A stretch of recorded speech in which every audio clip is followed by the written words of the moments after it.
So I want to start us off just by introducing folks who may not fully know what community gatherings are, what Fuel Ed is. So at Fuel Ed, our mission is to develop emotionally intelligent educators who create relationship-driven schools. And so conceptually speaking, that means that we develop the whole educator so that the school environment and all the kiddos and people within it can grow and can flourish. Community gatherings are a new way that we're hoping to activate our alumni and the broader education community nationwide to have like-minded folks come together and start to think about how they can put their shared values into action. And so my work as a community engagement director here at Fuel Ed is to coordinate these events and to think strategically about how we activate our alumni and how we engage other folks who are part of our community. So I'll just break down a little bit more about how our mission happens, how it unfolds in real time, and then I'll go more into what the event will look like tonight. So first, developing. This might be how you know about Fuel Ed, through our trainings and other programs that we offer to educators and other folks who are in the school system. The main focus there is to create self-awareness, to introduce folks to these really fundamental ideas around empathy and genuineness, and to start that catalytic change that Jessica, Sarah, and Ryan have all experienced, our three panelists tonight. The second part is around catalyzing folks. So getting us together as alumni and as folks who are believers in the mission, and connecting y'all to think about how you make change in the classroom, in your personal lives, and beyond. And then the final part is amplifying. So this is done through promoting the great work of our alumni. I think about our panelists tonight as this being a platform for them to amplify their stories, their experiences, their voices, and what they've learned. And also for us to keep sharing our findings as an organization, what we're learning, how we're evolving our work, and how the field is evolving in terms of adult SEL and how that relates to the SEL of students. The little heart around catalyze, because that's what we're doing in this space, is catalyzing each other to be better, to change, and to grow. Today's gathering is going to give you sort of three different tactics. First, I love you more. If you're just mute yourself if you're not, if for right now, that's all right.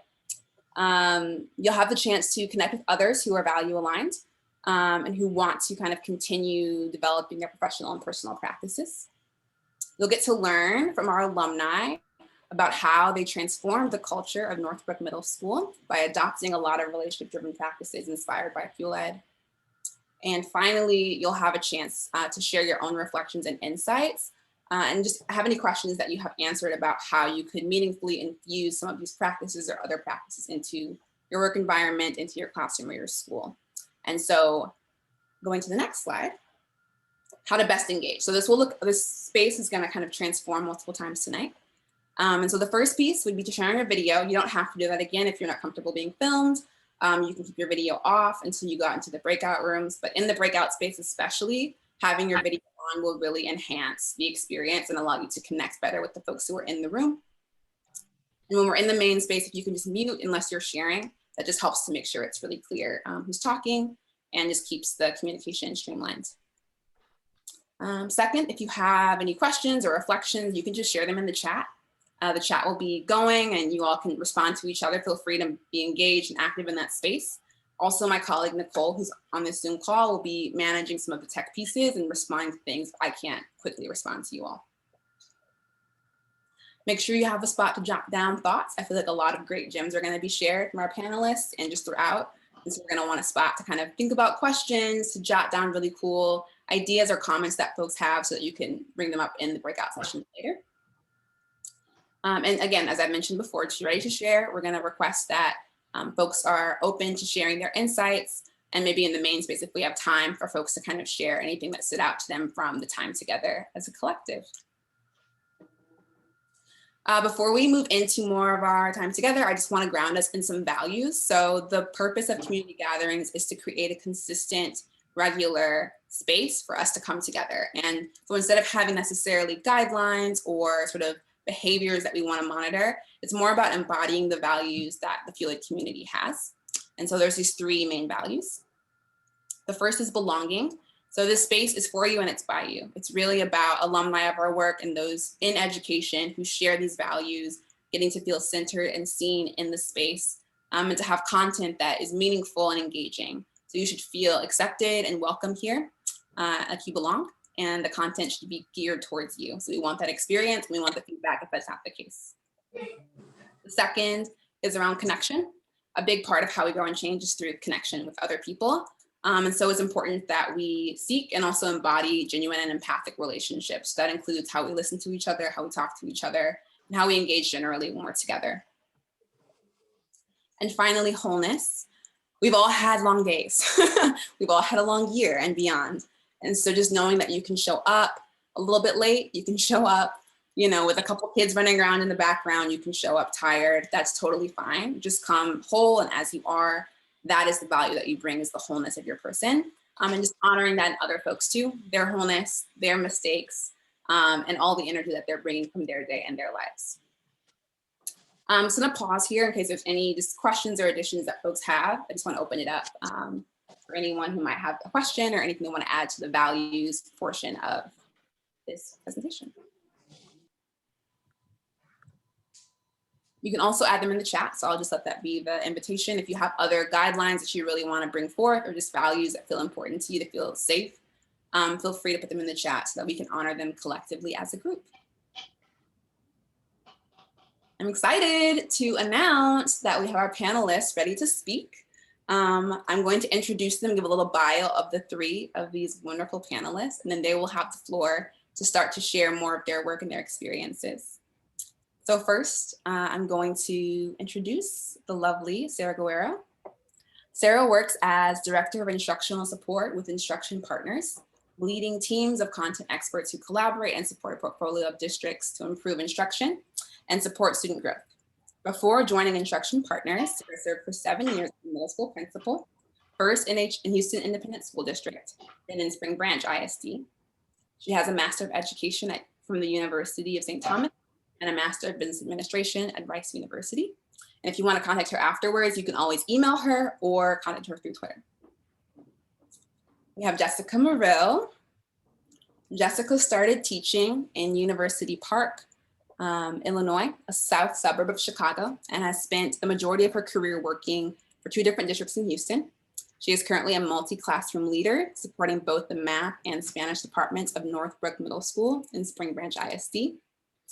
Jessica has spent 18 years in education, building relationships with students and teachers in order to drive learning forward. You can also email Jessica after this or contact her through Twitter if you would like to learn more about her and connect. And finally, we have the wonderful Brian Jaffe. Brian has worked in Houston public education as both a teacher and administrator since joining Teach for America in 2006. Currently, he serves as emotional support specialist at Northbrook Middle School in Spring Branch ISD, where he is working to support staff and students in behavioral intervention and student social emotional development. And Brian is a certified principal and teacher in the state of Texas and holds his MBA from Rice University. You can contact Brian via email after this. And also Brian is a FuelEd Ed trainer, so you might have actually experienced him in a different capacity at a different time with FuelEd, which is very exciting. So I'm going to hand it over to this wonderful panel to begin presenting a bit of their reflections, insights, and thoughts on the work that they've done at Northbrook Middle School. And afterwards, we'll have a Q&A together and open it up for any questions you might have. So feel free to be filling the chat with questions as they're presenting, so we can bring those up in our group panel discussion. So I'll hand it over to Sarah. All right, good evening, friends. I am here with my whole self, which means my laundry is on its like loud mode. But if my sons ask me one more time for their Iron Man pajamas, like I'm really gonna be in trouble. So, but no, I hope it's not too shocking. We're so excited to share a bit of our learning with you, and I know we get to connect in small groups later, and I'm looking forward to that. We're sharing from our journey together at Northbrook Middle here in Houston, where I served as the principal from 2015 to 2020. When I first got to Northbrook Middle, I was charged by the superintendent to turn the school around. Specifically, he was thinking in terms of student achievement, both in core content areas and also the performing fine arts and athletics departments. What I found when I joined the community was an amazing student body, a community of families who were invested in the school. I encountered hardworking educators who cared deeply about their work, and they were exhausted, frustrated, and burnt out. In classrooms, I saw a lot of care for students, but there was not a standard of high expectations or an ecosystem of scaffolds to support teachers and students to be at their best. Students were not getting access to grade level content consistently, and they were significantly underachieving. Student discipline, student engagement was also a pain point for teachers, and there was a strong disconnect between campus administration and the teaching staff. As a campus, we just were not answering on our promise to parents and educating their children. And so this was the beginning of a journey. We called it a learning journey. We collectively developed a vision, and we committed to be better every day. And so as we look back on our journey, and Jasmine, if you want to pop us forward.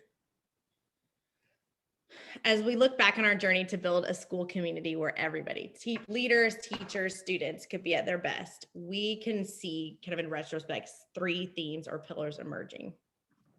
We had to develop a living vision, build systems, and prioritize continuous learning so that every member of our community could have clarity and purpose.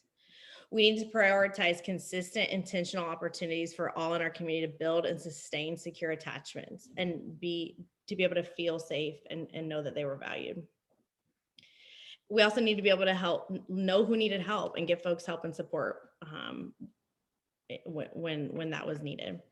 And then we built systems of distributed leadership, building an autonomy with accountability, valuing feedback, normalizing feedback in all directions so that members of our team could have competence and be confident in their growth and their impact. So we think about these 3 pillars as the foundation of our continuous improvement as a campus in our learning journey to be better every day. We think about the metaphor of a house. You can buy a new roof, you can put in shiny new countertops, you can get a fresh coat of paint. If your foundation is crumbling, these things will not sustain. And so we think about the foundational work of school communities in the same way. You can implement a new best practice, you can try some restorative justice, you can get some new really great PD, but if you don't have a strong foundation, your impact will be limited. All right, so I told you this is a learning journey, and we improved together as a team over time. Tonight, we're just going to zoom in on one essential practice that supported the development of each of these pillars. And my teammate, Jessica, is going to share with you about check-ins. All right, thank you, Sarah. So on the campus, I am a multi-classroom leader. And so part of my role as multi-classroom leader is to provide instructional support. So we have weekly meetings with my teachers, looking at data, looking at lesson plans and things like that. But I also have individual check-ins with each of my teachers every single week. So what are check-ins? They are, first of all, have to be consistent and predictable. So they're held each week at the same time. It's just me and the teacher. We get together, there's a clear purpose and focus, which is almost always driven by the teacher. So it helps the teacher, they come with what they need. So it might be they're having an issue with classroom management. They might be need some help coming up with an activity for a lesson, or they might be having some personal issues at home that they just need to kind of vent. It's like a safe place that they can come and, chat about whatever is on their mind. All of these things can be discussed at the check-in. And the check-ins also make sure that the leader is aware of what the teacher's feelings, needs, and perspectives are. So they allow us to get to know the teachers as people. It's not a time for feedback on appraisals and things like that. It's just a time to give teachers the support that they need. Teachers come to campus with a million different things on their plate, and this isn't adding one more thing to it. Instead, it's providing them an outlet for reaching out for help on what they need help with, for asking for having somebody that's a cheerleader in their corner, and also having just somebody on campus that truly gets them and understands their needs. This became super evident to me when to my case, had a couple additional teachers added. And so I went to a couple of my veteran teachers and I said, hey, how about instead of me meeting with you every week for a check-in, how about we make it every other week? I was just trying to personally free up some time in my schedule. But they both said that they were asking me if there's any way that I could squeeze them in, because one of them said she felt it was the most important meeting that she had the entire week. So a quote from her was, here I am, I can't see because There we go. Okay. With such a hard and constantly changing year, it's just nice to be able to talk to someone as a person to keep my mental health sane. During PLCs, we're all about business and we don't necessarily have time to ask each other if we're okay. So it's just, like I said, that time that we're looking at our teachers as people. Another teacher said, my content leader is always very good at making me feel valued and understood. It gives me the comfort and strength to take risks and truly give my all. The check-ins help build a foundation of teamwork that have helped me be comfortable enough to really work hard and give everything I have. So check-ins provide leaders an opportunity to find out what makes teachers tick. And we can use this leverage to support teachers in the ways that they need to be supported. Check-ins also provide teachers with a sense of support and reminds them that they are safe and valued on campus. Now, Mr. Jaffe, Brian, is going to share a little bit. While I met with my teachers as part of a leadership team and teachers, Jaffe Sarah met with each of the members of the leadership team for weekly check-ins as well. So he's going to share with you a little bit about his experience with that. Yeah, so, as you heard, Sarah, as the principal, met with each of us on the leadership team for check-ins on a weekly basis with the same function. And there was one instance that I will never forget. It was my first year on Sarah's leadership team back in 2018, as I was stepping into this new role in social emotional support leadership on the campus. And as a part of being on the leadership team, everybody fulfilled a role as a content leader. And my new responsibility was definitely out of my comfort zone in leading serving as the content lead for the fine and performing arts team, and stepping into the shoes of an assistant principal who had just retired. As I moved into this position, I actually had no clue what I was doing when it came to performing arts and electives. And, I had a lot of insecurities walking into that role and trying to fulfill the shoes of someone who was as beloved on campus and as supportive of those teachers as our former assistant principal. And it was really intimidating for me. And as a new leader in this role, I actually found myself at the time avoiding that aspect of my job. It was something that I felt I didn't have confidence in, and so was unsure about it, and even taking that on. And that sense of insecurity was really firing left and right. And so the check-ins that I had with Sarah, sometimes I just needed that quick kind of go for it boost of confidence. And I walked into that check-in. It was a safe place for me. And so I walked in and kind of faced that insecurity in directly, sat down with my boss and named it, said, I'm nervous about what to do in this position. And rather than, being met with kind of like, well, you need to figure it out, or what are you going to do about it? She met me by seeing me where I was at, making me understand that I was in that position because I had strengths that I could bring to that role.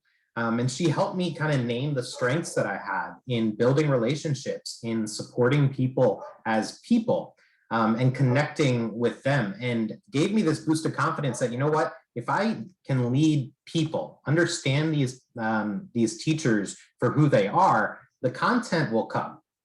These are experts in their content, and I can support them so I can bring my strengths to the table. And so that little shift in my thinking gave me enough confidence to be able to walk out of that check-in and step up my game, right? Like do the things that I knew I was good at, and really lead the people that I was charged with leading. And so having that safe space to feel valued, to feel seen, gave me that confidence that I needed and that I was the right person for that job. So every single week I would look forward to those check-ins. And I brought my stuff to the table. Sometimes I needed tangible feedback. Sometimes I needed collaborative problem solving or coaching. And other times I just needed to feel valued. And because I had that safe space and I felt seen, I felt safe, I felt valued by Sarah, I was then able to do that for my teachers. And that's true for everybody on our leadership team who had that experience. And so as the leadership team became that for our teachers, right, our teachers then we're able to create those same safe experiences and be able to be that for our students. And ultimately, as you see this ripple out, we were able to create an entire ecosystem of support. And you see here, the principal leading to the leadership team, which allowed that safe space for us to be for teachers, and teachers to ultimately be that for students. And it was truly at the center, adults feeling safe and valued on our campus, that created the conditions that allowed us to be that for our students, to create this holistic ecosystem of support. And that really is what it's all about. And so as we became this community where everybody on campus felt safe and valued, we started to connect a lot more with students. We started to learn a lot more about our students. Just as Jessica said, we learn a lot more about our teachers, but that created another problem, right? That now suddenly this overabundance of information and awareness, we became way more tuned to the high levels of trauma and the social emotional needs that our student body in the community that we serve were facing. And so as the social emotional learning specialist on the campus, now I had to come up with well, how do we deal with all of this information? How do we help support students with all of this underlying trauma that manifests itself in the behavior that we see or in the academic challenges that our kiddos face? And so we needed to think strategically. And what do? How do we now mirror this idea of check-ins with students, right? And so, in thinking about that, it's super daunting. How do we have regular weekly check-ins with 550 students every week? It's just not going to happen. And so we had to get really strategic about that. And what we did was we created a system of referrals. And so Jazz, if you want to flip us to the next one, and creating this systematic way to connect or take the information that we were learning about students, and then check in with students. We were able to build systems to allow students to feel safe, to allow them to feel valued by formalizing this check-in process with kids. And so we created two different systems. We had a staff and student referral systems. The staff referral systems, because teachers are in the forefront, they're the ones on the ground, they're the ones in the classroom, they're the ones connecting with the kids, learning what the needs are. But then with just a 1-minute Google form, they were able to submit a referral directly to our student support team.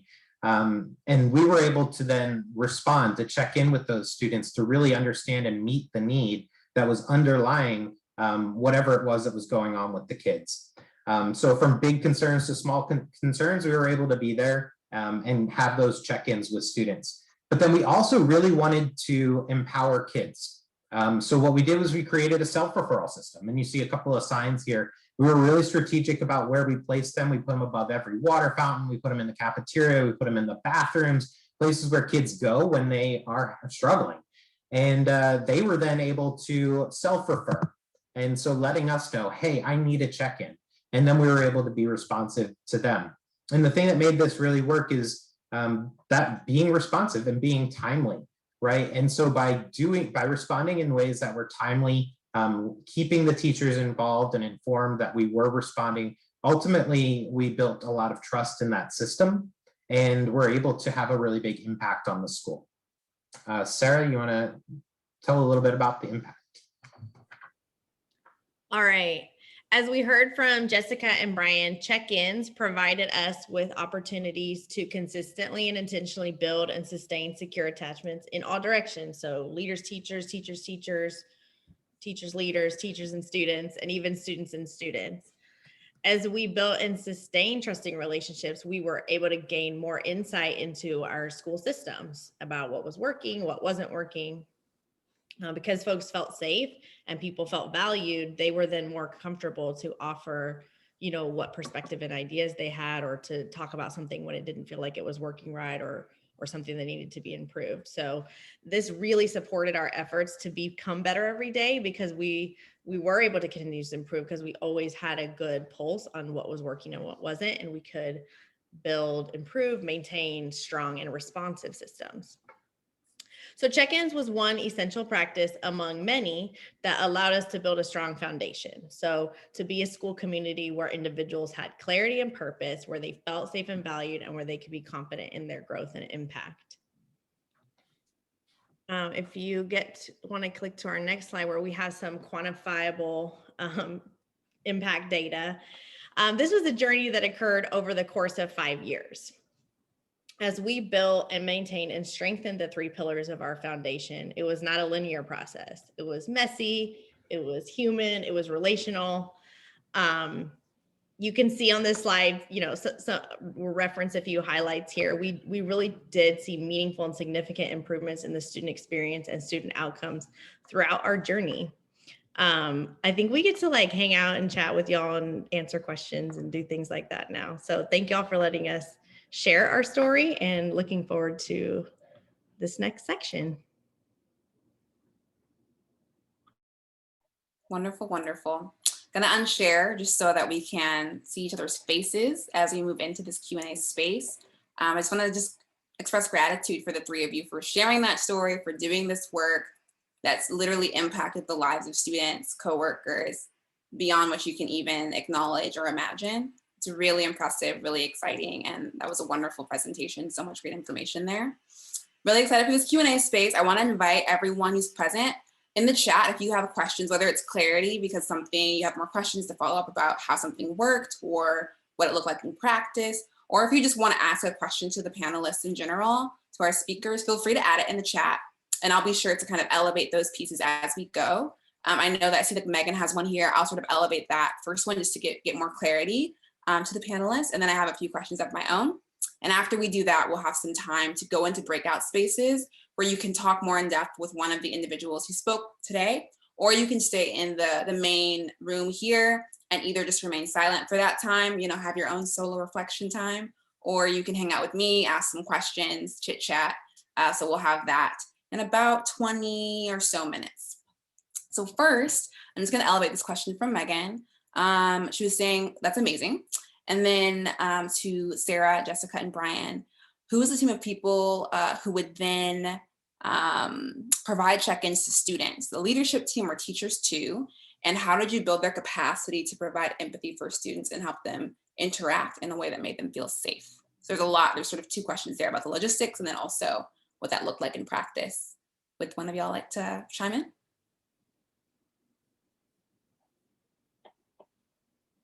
You're on mute, Brian. Muted. All right, there we go. My dog was saying hi. In the I think you're bringing my whole self here. too, so you're good now. Okay.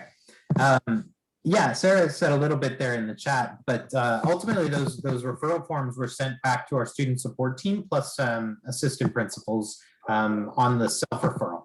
And so when a teacher put a student's referral in, it was coming to our student support team. It was myself, 2 counselors, and our communities and school social worker. And just a shout out to Robin, who's somewhere on a call tonight, was one of the counselors on that team. And so we would get that information. And then on the back end, it was all using Google Forms, we were able to identify who on that team would respond to that. And so we would track everything on the back end based on the relationship that we had with the student, what the issue was, whose hat kind of fit best in that bucket of work. And then the self-referral form, students could actually also choose assistant principals as well, and then they had another box where I don't even know who I want to talk to. I just need to talk to someone. And the way that one worked was that got emailed out to the whole team plus the APs, because we wanted kids to be able to know like someone that they were close with was going to respond. We just wanted to encourage them to reach out. And so whoever they asked to talk to would follow up with the kid, and then depending on the need would encourage or move that over. So if it was a counseling need or a social work need, we'd get it to the right person, but it was about response through the relationship that the kid had. I think in terms of building capacity, you can see the folks on the student support team, were trained in, working with students and having that level of empathy and thinking about their role in that way and really giving students a voice. But I do think what was important was that this work didn't live in isolation. It wasn't just happening in the student support center. It was, it couldn't just be this one place where kids could feel safe. I mean, that it doesn't really work like that, right? Like a kid's experience is more holistic, about the whole school and all of the adults in it. And so it really was important that this work grew alongside of the growth of our leadership team and the growth of our teachers. And there's so much there, but I can think of one specific example of we had really kind of worked hard on this particular learning journey for maybe several years. And we're sort of just still coming up short around like all adults in the building being able to approach students in this way consistently. And we realized that, you know, as we had gotten really like innovative and complex and like high level with some of our stuff, like we actually kind of departed away from having a kind of a classroom management, like a common approach. And that in the absence of a common approach that all teachers had agreed to, sometimes like that inhibited teachers from like staying in this zone with kids, and that in turn put pressure on APs to sort of buckle down on kids. And so doesn't really matter what it was, but we decided to adopt Love and Logic as a, you know, foundational approach. And that's like, I don't know, 50 or 60 years old, like nothing new under the sun, but we just said like, hey, we're all gonna like just normal in this language and this approach. And that was kind of a breakthrough moment in some of this like larger learning journey that we were working on, because it gave people a way to stay, you know, not be triggered and stay in the moment and really connect with kids. Awesome. I love that. The Love and Logic piece is really great language. And I think like sort of like you're speaking to, being able to create these little practices, these languages, these touchstones that build culture, and really normalize these practices just allows for them to be embedded and embodied even more seamlessly. I'm going to combine this next two questions that are in the chat here just to kind of, again, go deeper into the check-ins. So Gwen asked about, can check-ins be expanded to parents or various family situations if you've seen this or if you've done this? And then this is super important, right? Who checks in with the student support team? So who is supporting the student support team? Any thoughts on that, panelists?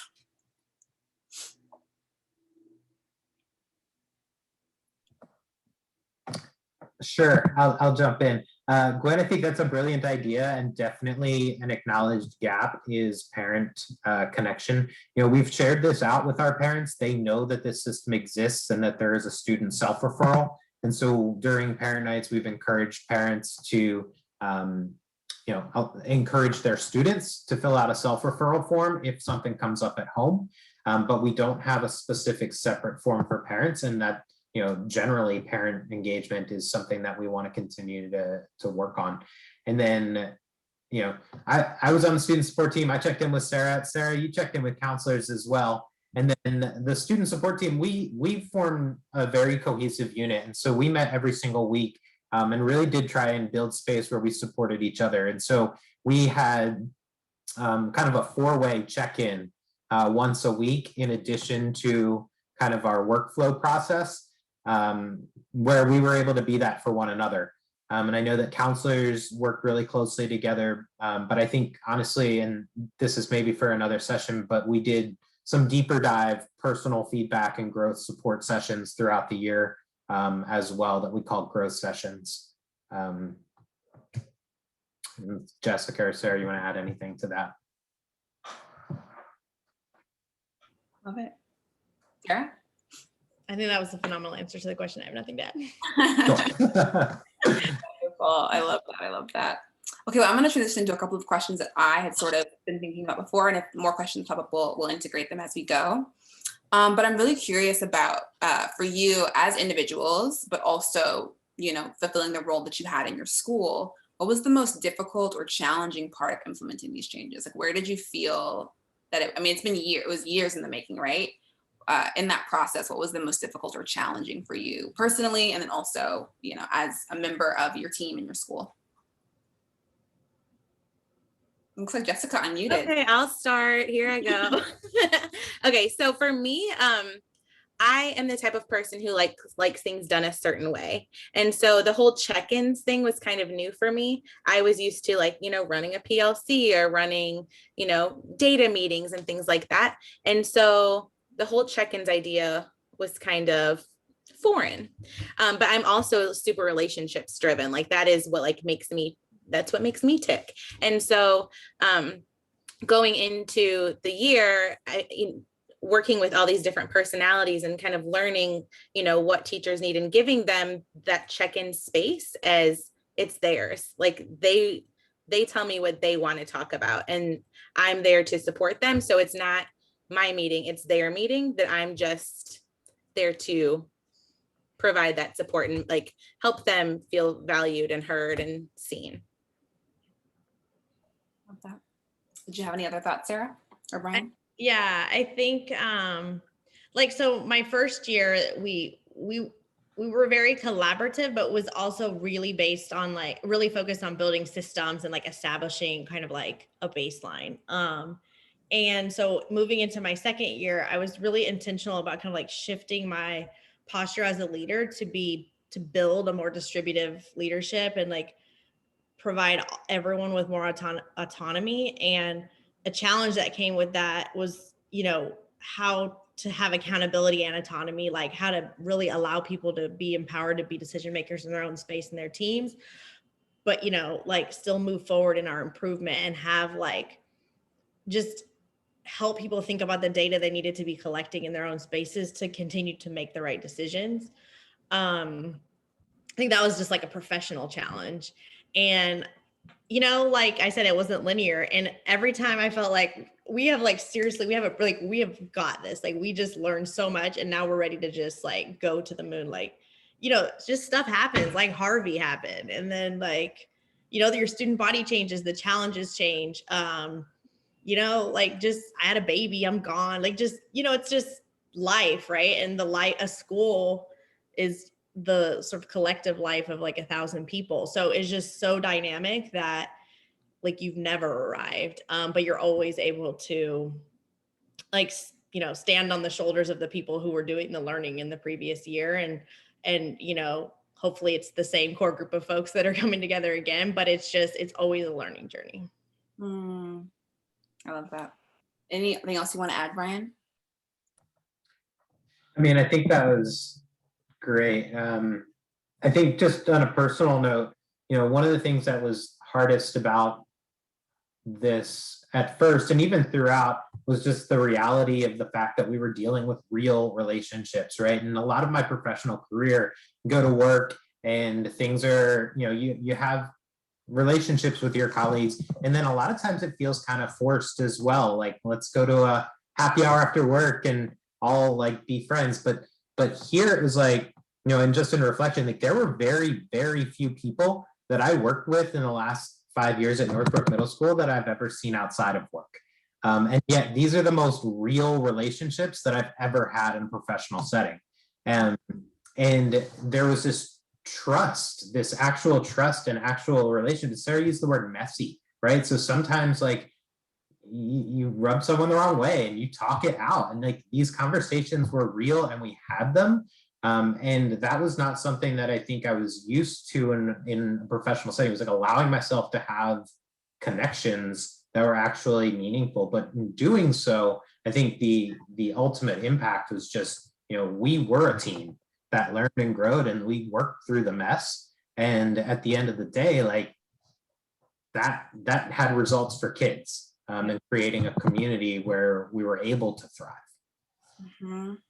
Yeah, I love that. I think too, as Sarah was saying, too, like that accountability and autonomy and being able to balance the piece of like, we are working together. We do have to get things done. We do, you know, there are going to be moments when, you know, someone disappoints you or upsets you, but also like trusting their autonomy, believing in their wholeness, allowing people to evolve, and for folks to leave and have babies, and for, you know, natural disasters to come, to be adaptable enough to let that be a reality of what it means to be human and what it means to be working together, while also really sharing those values and holding each other accountable to the purpose that you have as educators and as folks who are, you know, helping to guide kiddos. I love that. So I'm going to ask us one more question in the main group probably, and then we probably are going to move into the breakout space. But just one question, I'm curious just around your FUEL Ed experience. So I know all three of you went through some level of FUEL Ed at a different point in your sort of professional journey, but I'm curious how you reflect on that experience with FUEL Ed going through the training, and how that, again, impacted you as an individual, changed the way that you showed up in your job as a person and your relationships, but also impacted the culture and the environment of your school. Before we hop that way, it looked like Jenna had kind of like a tactical question about check-ins. Yeah, go for it. Jenna, could you, oh, okay, it seems hard to evaluate. So I think I'm getting your question, but if you want to come off mute and correct me, then do. But I think what you're saying is like check-ins was like a 1 time a week thing. How is that like a proxy for a relationship? Is that kind of the spirit of the question? Can you hear me? Yes. Okay. I think I'm just asking, like, I think the check-in process is just such like a relationships based thing with kids, but you also have to know what's working for kids. So I guess my question is like, how did you evaluate how did you know and evaluate that it was actually making a difference for kids? I think that's my question. I don't think I worded it very well. Sorry. Great. I'm gonna let Brian answer that. Yeah, I mean, Jenna, first, awesome. I'm so happy you're here. So, I think 2 things. I think one is that kids kept coming back, right? And so like, if there was no trust in the system, if the system didn't work, they weren't having their needs met, then we would stop getting referrals. And so that's kind of one of the things that I first looked at is like kids knew that we were going to respond. And so they referred themselves, and that system kept going. I think the other thing is that over time, right, it's hard, like you said, to judge or to evaluate a relationally driven process. And so I think we come back to like some of those traditional measures as well. And we look at student culture survey data going up, we look at discipline data going down, we look at attendance data going like up. And so those kind of traditional measures that I think can attribute to this holistic ecosystem that we created. And I'll let Jessica or Sarah jump in on more with that. Any other thoughts, Jessica or Sarah? I mean, I think he nailed it. Love that. Ready to talk about Feel Ed. Awesome. Okay, well, we'll pivot back to that question. Keep adding questions in the chat, y'all. We'll make sure that gets responded. I'm glad that hit for you, Jenna. Good. I'm glad that was helpful. But yes, we'd love to just hear sort of as a final group question, and we'll move into breakout space. How that experience was for you, what that was like for you as an individual, and then also how you feel like having parts of your staff or large portions of your staff go through that impacted your ability to make these changes. Yeah, I'll go for it. Oh, I was ready to go, Sarah. Fuel Ed is my thing. And I just saw Megan pop on camera, so I'm just excited. You want me to go? I'll let us go. Yeah, you got it. Okay. So for me, honestly, I have always been like relationships driven, like that's my thing. And so when Sarah said, I'm going to send you to this PD, about relationships, I'm like, seriously, is this really what I have to do? But I went and it was for real, life-changing. Like, I mean, I say that and I use that, but like, it's for real. It was life-changing. It helped me just be more aware of my relationships with people, both professionally and personally. It helped me realize what makes one person this way is not, people have led different lives, and we've all arrived, we're all, surviving the way that we are. And so I think that it helped me take my relationships to another level. One practice that we did was the check-in. So Brian, not check-ins, the growth sessions. So my math teachers had said, hey, I learned this cool thing about growth sessions from Jaffe. Do you want to try it? And so now I've it's like he said, the ripple effect. Now they're asking me this year, hey, can we do those growth sessions again? Because we did them last year. And it just, Feel Ed, I don't even know how to, there's so many different components, all relationships focused. And it has I'm you know me. I just get so excited when I talk about it, and then I lose my everything. But yes, Feel Ed changed my life, period. Jaffe. Sorry, I didn't realize I was. Sarah, do you want to share? You were sort of second in line there. If you have any reflections you want to give. Okay, Jaffe went back on mute. Okay. I think for me professionally, like, I guess it's just my personality, but I have always felt a more evolved human in my professional life than my personal life. So when I went through Feel Ed, I was like straight up taking notes on how to interact with my husband. But I think that's what's really was beautiful for me about the whole science of relationships, and just it's applicable in all of our relationships. And you know, at work, like people are people, and it doesn't matter if they're your colleagues or your spouse or your children or your family members, like friends. It's like people need what people need, and like realizing that like how we show up for each other at work has just as much significance as, you know, how we show up for people that we care about in our life. I just think it's so powerful. And I was able to see, like, as a teacher and as a teacher leader and as an assistant principal, like people who had the capacity to be really great, like actually be sort of just so beat down and unable to like perform at their capacity because of the like insecure attachments that were forming around them or with them. And it just became so clear to me that as a leader, I mean, I had so much responsibility in whether the people on my staff could be at their best or not. And so I think Fuel Ed, like, just, it gives you like, it's the how, it's the like sort of content around like, what does that look like? How, like, why is it hard for me to do that sometimes? You know, why is it easier sometimes? I think it gives you that foundation and that understanding that is what it's about. And so people, you know, kids are people and teachers are people. So like, we have to work with people to get anything done. Yes, for sure. And Brian, did you want to give any final reflections on this question? Sure. I mean, you know, I came into Fuel Ed, I don't even know, Megan, 6 years ago, 7 years ago. It was early on. And if I'm 100% honest, kind of reflecting back, I'm an entirely different person. Fuel Ed at this point is kind of, you know, and we talk about this in like a lot with Fuel Ed, it becomes a way of being, right, over time. But for myself, Fuel Ed was kind of the first opportunity that I ever had to feel like a whole person. Like I was more than just, you know, an output or an accomplishment or whatever. And it gave me an opportunity to start to look at myself as a full human being in the world. And it wasn't until my early 30s, right? And so, like, however sad that is, but this was like one of the first kind of opportunities that I had to start my own process of healing and understanding myself and accepting myself, and then becoming the person and therefore the teacher, the educator, the leader that I want to be, and to build that confidence over time. And so, you know, it was transformational in that sense that it encouraged me to do the hard work to improve myself, to understand myself, and to dig deep,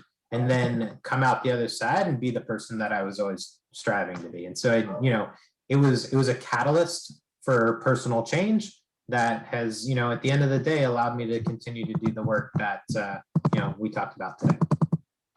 Absolutely. Love those reflections. Thank you all so much just for, again, sharing a little bit of how this whole journey, this whole place has impacted your lives. And I think it's what's so exciting now is the thought that some of that transformation, those aha moments, those reflections and the findings that you've had by putting this in practice can influence others who are in this space and beyond it. Just really appreciate your reflections and your thoughts. I'm going to move us into our breakout space. And so again, I'm going to screen share real quick. And I also just want to break down the options that you have. Again, you're not forced to go into breakout rooms if you don't want to. If you want to just stay here, that's totally fine. If you're interested in chatting with one of the three folks who just presented their amazing work and reflections, you'll be able to choose. So Nicole will, you'll see a little pop-up at the bottom of your screen where you can sort of choose which group you want to join. And when you click that person's name and title, you'll be able to just slide into that space and have some time with that person. So you can just wait a quick second while I give some instructions on those groups. So when you get there, just introduce yourself, say who you are, your pronouns, where you're located, what you do, and anything else you want to share, any context for how you're doing and how your day is going. And all of you will sort of introduce yourselves in that way. You can also share info if you want to share your LinkedIn or your email just to stay in touch in some way. You're welcome to do that in these breakout spaces. And then you'll start to just sort of reflect on some questions. The one that I really want to kind of guide the space with, and I'll send this out as an announcement, is just for all of you to speak to your own experiences as well as our alumni speakers, what advice you would give each other or what tips you would share for folks who are feeling disillusioned or discouraged due to COVID and the impacts of this pandemic on building relationships and being in education. I would love to hear, or to not hear, I won't be in those rooms, but I would love for you all to sort of dive into that question, to talk about your experiences, what you found, what you've learned, and just, yeah, to allow those questions to percolate together. So that's sort of the guidelines for our little mix and mingle spaces. And so now I think Nicole will give you the options to go into your breakout rooms.